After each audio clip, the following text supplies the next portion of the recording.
Mangwana ni mwalelepo vukenjani class wanawe Africa. Welcome to Africa. Good morning. The news and current affairs show bringing you everything you need to know happening on the African continent and Zanzi. You are joined by Ashwin Berry and Glenora Shipura. Good morning, Glenora. How are you? I'm doing good. How are you doing? I'm fantastic. I feel good. I feel good. I see.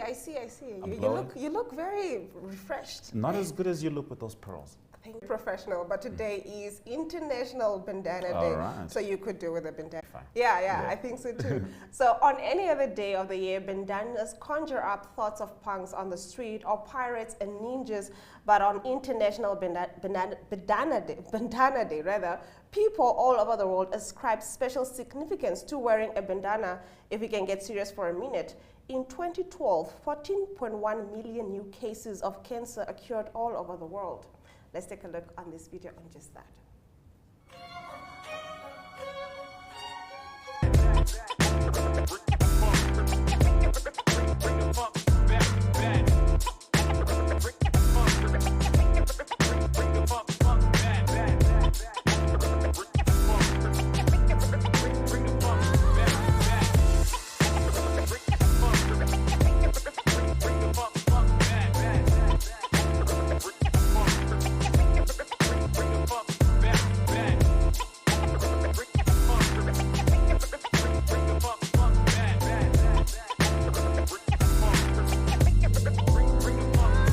A woman was stripped of her qualification after burning her degree. Now, a young woman in Malawi has had her academic qualification revoked after a video in which she was seen burning her university degree as a show of frustration that she could not find a job went viral on social media. Now, privately run Exploits University in the capital Lilongwe told Bridget Tapilwe Soko that it was disappointed with the video because it tarnished the image of the institution and said it had decided to invalidate her learner's degree certificate with immediate effect. Soko was awarded a degree in business administration upon completing a 4-year course with the university, but was heard in the video saying she had decided to burn it because she saw no value in it. Unemployment is a serious problem in Malawi and was one of the key campaign issues in the last general election. President Lazarus Chakwera, then an opposition leader, promised he would create 1 million jobs in his first year in office. The president's team claims the majority of those jobs have been created, but the opposition say unemployment numbers have in fact increased. In most anti-government protests that have recently been held across Malawi, many youth are seen carrying placards demanding jobs. But the revocation of Bridget's certificate has ignited a huge debate on social media about unemployment and the suitability of education offered in institutions of higher learning. Now, Guinea's ex-ruler was responsible for stadium massacre, according to a former aide. The former aide-de-camp of Guinea's ex-military ruler, Moussa Dadis Camara, told a court on Monday that Camara had planned and ordered the 2009 stadium massacre of more than 150 people. Everything that happened at the stadium was prepared by President Dadis. It was the children of Kalia who descended on the stadium, and this is a military training camp, said Lieutenant Abubakar Siddiqui Diakite. Now, Camara has not yet testified in the trial, which opened on September 28. He has previously denied responsibility for the incident, blaming it on errant soldiers, including Diakite. Now, Diakite and Camara are among 11 men standing trial for the massacre on September 28, 2009 in Conakry, when tens of thousands of pro-democracy demonstrators came out to pressure Camara not to stand for election as president of Guinea the following year. Diakite shot Camara in the head in an assassination attempt later that year and said he did it because Camara had cast the blame on him for the massacre, a claim he repeated on Monday. In his testimony, Diakite gave details about how the massacre was allegedly planned. Police launched manhunt for driver of tanker carrying 99 illegal immigrants. Now, the Mozambican police have launched a manhunt for a Malawian national driver of the tanker truck seized on Saturday in Guro district, central Mozambican province of Manica, while carrying 99 illegal migrants. The truck was on its way to the city of Beira in the neighboring province of Sofala, however, was unable to reach its destination because was intercepted by the police at a checkpoint. Now, inside the tanker, the police and migration authorities found hidden 99 individuals, 90 men and 9 women, all Malawian nationals. Now, PRM spokesman in Manica, Matheus Mundu, told reporters this Monday in Guru district that the force is already in possession of the driver's identity and all operational lines have been activated for his arrest and criminal accountability. Now, the death of a Pakistani journalist in Kenya sparks protest. Dozens of journalists rallied on Monday in Pakistan's capital, Islamabad, over the killing of a senior Pakistani journalist by police in Kenya. Pakistani journalist Ashad Sharif died on Sunday evening after the car he was in sped up instead of halting at a roadblock near the capital, Nairobi. The journalist community in Pakistan is demanding an immediate inquiry about the targeted killing of Ashad Sharif in Kenya. Many political parties are also supporting this demand. The government of Pakistan must form a judicial commission to investigate the murder, said Hamid Mir, senior anchor at Gotv and Global Opinions contributing columnist for The Washington Post. The police shot dead the journalist and his brother Khurram Ahmed. Sharif left Pakistan in July to avoid arrest following a citizen's complaint against him on allegations of maligning the country's national institutions, a reference to the military. Rounding off our top stories, Russian forces preparing to work under radioactive contamination. Russia's defense ministry said on Monday that it had prepared its forces to work in conditions of radioactive contamination after Moscow accused Ukraine of planning to detonate a dirty bomb, something Kyiv has strongly denied. After weeks of rising international tension following threats by President Vladimir Putin to defend Russia's territorial integrity with nuclear weapons, it was the first concrete statement from Moscow of a change in its forces' state of preparedness. Defense Minister Sergei Shoigu told Western defense ministers on Sunday that Moscow believed Ukraine was preparing to detonate such a bomb, a device using conventional explosives packed with radioactive material to spread contamination over a wide area. The head of Russia's nuclear, biological and chemical protection troops, Lieutenant General Igor Kirillov, told a media briefing on Monday the aim of such an attack will be to blame the resulting radioactive contamination on Russia by accusing it of detonating a low-grade nuclear weapon. Ukraine wanted to paint Russia as a nuclear terrorist, he said. The aim of the provocation would be to accuse Russia of using a weapon of mass destruction in the Ukrainian military theater, and by that means a powerful anti-Russian campaign in the world aimed at undermining trust in Moscow. That brings us to the end of the top stories on Africa Good Morning, but stay with us because after the break we cross over to South Africa and find out the news on the ground from Ari Hochad.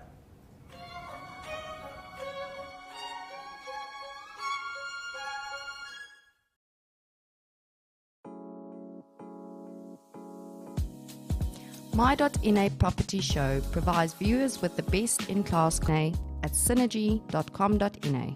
My.NA Properties, more than just a roof over your head.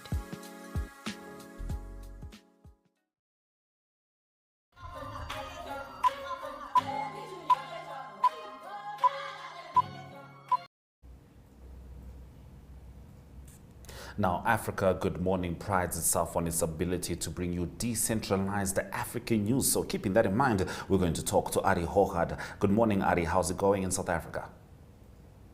Yes, very good morning. Yes, all is well. We're expecting an important day for us today. Our finance minister is talking, so we'll talk about that. All right. Now, let's get straight into your first two stories. Please tell us about the midterm budget policy statement for 2022, which will be today, and of course, the fact that Transnet may find itself in the same boat as Eskom. It's always an important day when the Minister of Finance talks, but it's tough economic situation, tough economic climate at the moment. That's the Minister, Enoch Godongwana. So important for him to to show South Africa the road ahead. Tough economic because of Eskom is mainly in the news, and I think the state-owned entities is mainly in the news. There's been many comments from other parties, the Democratic Alliance specifically, that talked about privatization of Eskom. And every year there's a big component of bailing out the state-owned entity, so to speak. So it's under pressure. It is Eskom that's hugely under pressure. So it's also, we'll see what happens today, maybe increase of taxes that's related to personal taxes and taxes linked to fuel. But the DA say there must be halting in funding state-owned entities. So that's one of the topics that will be discussed today. Going over to Eskom and like you mentioned, Transnet. Transnet is definitely under pressure.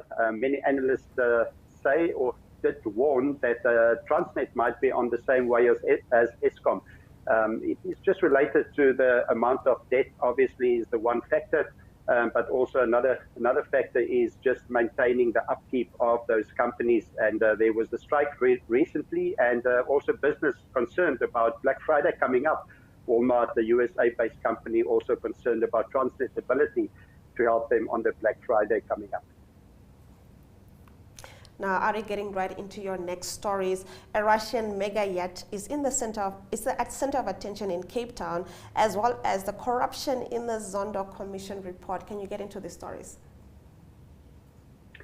Yes, normally it's quite a highlight when big yachts come into Cape Town. So this time it's a bit controversial, or it is controversial. The mayor of Cape Town, that is Gordon Hill Lewis, he said that he asked the Minister of International Relations and Cooperation, that is Naledi Pandor, to intervene, not to allow the Nord there in picture to put down anchor in Cape Town, the Victoria and Alfred waterfront. The reason for that is just the international condemnation of what's happening in Ukraine with the Russian invasion. That is Alexei Mordashov on the right, as we see there, with the president of Moscow, of Russia. So he is one of the people that's on international the sanctions for many countries all over the world. There's indication that he might be on the boat, but the spokesman said that he is actually in Moscow after the boat left for Hong Kong. So that will develop in the next few days. Apologies. So that is the mayor of Cape Town, that is Gordon Hill Lewis. So we'll see if Naledi Pandor intervenes, or if that boat indeed gets to Cape Town Harbour.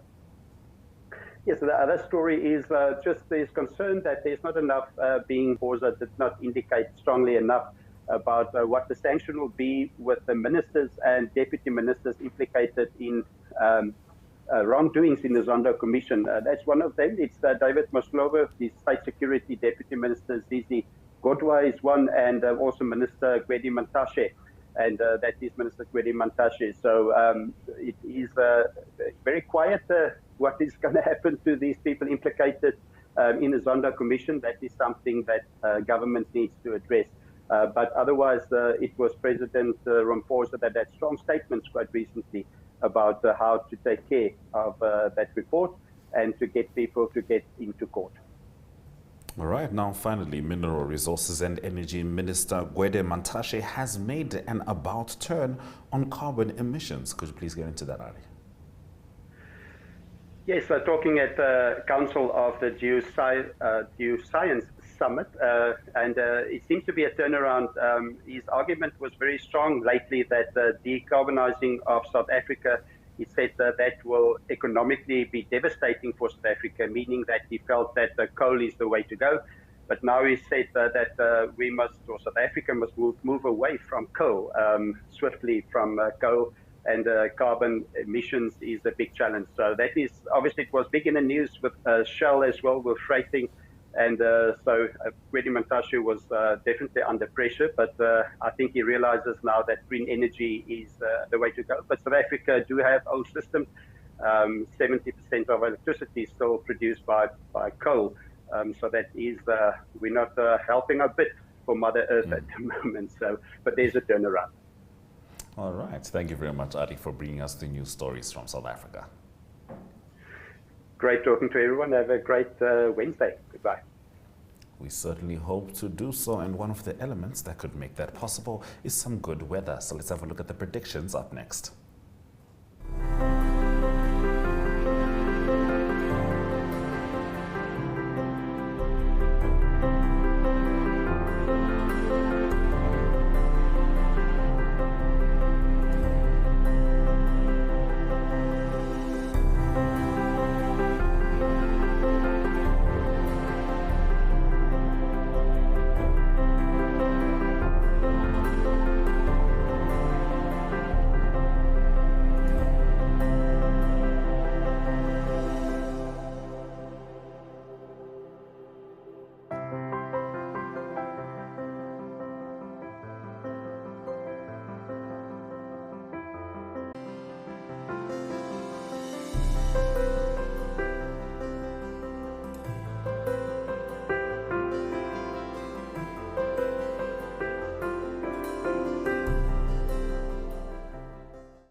You're still with Africa. Good morning. Heading into the economic news stories, Europe crisis spurs Botswana's 46 billion rand call to synthetic fuel revival. $2.5 billion plant to produce synthetic fuels from coal, a plan rekindled by the energy crisis playing out in Europe, according to its energy minister.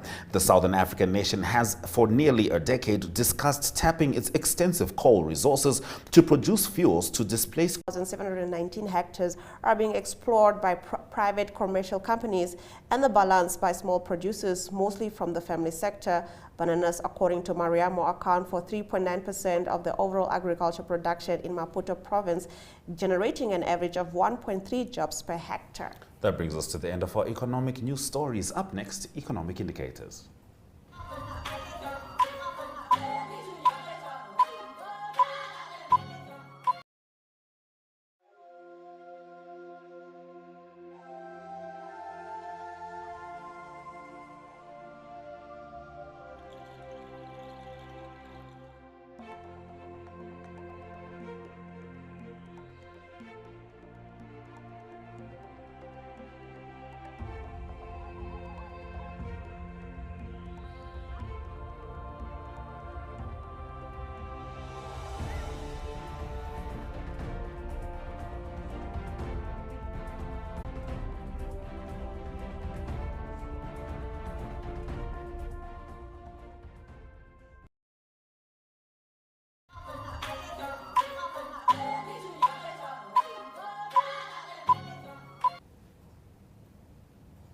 Now, although Ari is South African, he's more like a Swiss knife in the sense that he can do more than one thing at once. He brought us the news from South Africa before, and now he's back with the sports updates. Good day, everyone. Time for international sports news, and starting off with cricket news. That's a T20 World Cup in Australia currently continuing, and it was the first game for Zimbabwe and South Africa that didn't end well. It was a no result because of rain in Hobart. And both teams now need to win all their games left in the tournament, probably to qualify for the semi-finals. South Africa next play Bangladesh on Thursday, and also on Thursday it is Zimbabwe that play against Pakistan. The two teams, Zimbabwe and South Africa, they in Group 2, and the other teams, their strong teams, will be India as well. So tough games still to play for India, for South Africa and Zimbabwe. In Group 1, also a tough group. Just 2 of the 3 of New Zealand, England and host Australia can go through to the semi-finals, so that will also be a very competitive group with games left to play. And continuing international sports news with soccer news, it is the UEFA Champions League that continue, and games will be played in the week, and there's 5 teams that already qualified for the next round of the Champions League, and they are Real Madrid. They qualified in Group F, and in Group G it is Manchester City that's through. Group A saw Napoli already through to the next round, and then in Group B it is Club Brugge that is through, and Bayern Munich also in Group C. Some of the teams that can also go through is in Group A, it's Liverpool and Ajax fighting for that second spot, and then also Group C, very competitive there. It's also Inter Milan and Barcelona that still try to join Bayern Munich as the team that go through. Continuing international sports news with Formula One racing news, and it is the Formula One racing that will continue this coming weekend on Sunday. It is the Mexican Grand Prix that will be at the Autodrome Hermanos Rodriguez, that is in Mexico City. It's not going to make a difference on who win the individual or the team in this year's races. It already decided. It is Max Verstappen, the individual champion for 2022, and the Constructors' Championship already, that was won by Red Bull Honda. That was after the performance at Austin in the US Grand Prix the past weekend. In the news, however, is the decision of Formula One governing body that will make a decision for Red Bull Honda that went over the budget cap for 2021 season, and they will get a penalty for that. The budget cap was $145 million US, and it's reported by FIFA, or the Formula One governing body, that they went over the cap, and so there is a subsidy given to Red Bull. It was delayed because on Saturday, just before the US Grand Prix, it was the co-owner of the Red Bull team. His name is Dietrich Matetic. He passed away, unfortunately, after a long battle with cancer. So the announcement was delayed. It is expected that it might also happen that Max Verstappen might lose his championship if points are deducted for them going over limit for 2021, and also Lewis Hamilton indicated earlier that they said there should be a penalty for that. So, news principal of Red Bull Honda, that is Christian Horner, that he is adamant that his team is significantly under the budget cap. So that is an ongoing discussion. But that announcement is probably going to be made in this week. Closing off today's international sports news is tennis news. That's the Swiss Indoor Championship that's taking place in Basel at the moment. And the number one seed is Carlos Alcaraz. He's also the world number one seed. And he had a tough first round. He played against Jack Draper of Great Britain. Jack Draper is 45th in the world, but Draper won the first set by 6-3, and then it was Alcaraz that won the second 6-2, and the third by 7-5 to advance to the second round.